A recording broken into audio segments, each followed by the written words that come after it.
সমস্যা হচ্ছে রাস্তাঘাটে যানজট আছে, ইজি বাইক, সিএনজি, এর জন্য জামটা বেশি হচ্ছে।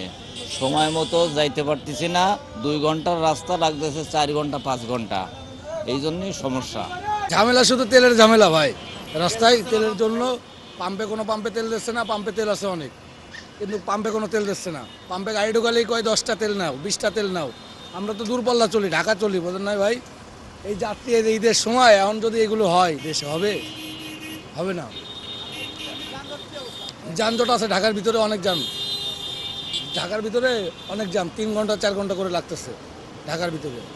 কোনো সমস্যা ফেস করিনি এখন আমরা। এখন খুব রাস্তা ক্লিয়ার আছে, খুব নির্ঝঞ্ঝাটভাবে আমরা গাড়ি চালাচ্ছি। টিকিটের দাম স্বাভাবিক, গতানুগতিক গত বছরগুলোতে যেরকম ছিল এরকমই, এবং ঢাকা থেকে এ পর্যন্ত আমরা আসছি, যানজট পাইনি, নির্বিচ্ছিন্নভাবে নির্বিঘ্নে আসছি। আলহামদুলিল্লাহ অনেক ভালো, আমরা কোনো ভোগান্তি পাইনি, পথে কোনো সমস্যাই হয়নি, আমরা অনেক স্বাভাবিকভাবেই আসছি, কোনো জ্যামও পাইনি রাস্তায়। না না, গত বছর যেরকম ছিল এই বছর এত একটা সমস্যা নাই, আলহামদুলিল্লাহ অনেক ভালো। না, টিকিট যা তাই, কিন্তু ভোগান্তি হয়নি, এমনি শারীরিক একটু কষ্ট হয়েছে। না, এবার অনেক সুন্দরভাবে যাতায়াত করতে পারতেছি, কোনো সমস্যা হচ্ছে না, কোথাও যানজট হয় নাই, ভালোভাবেই পৌঁছাতে পারছি।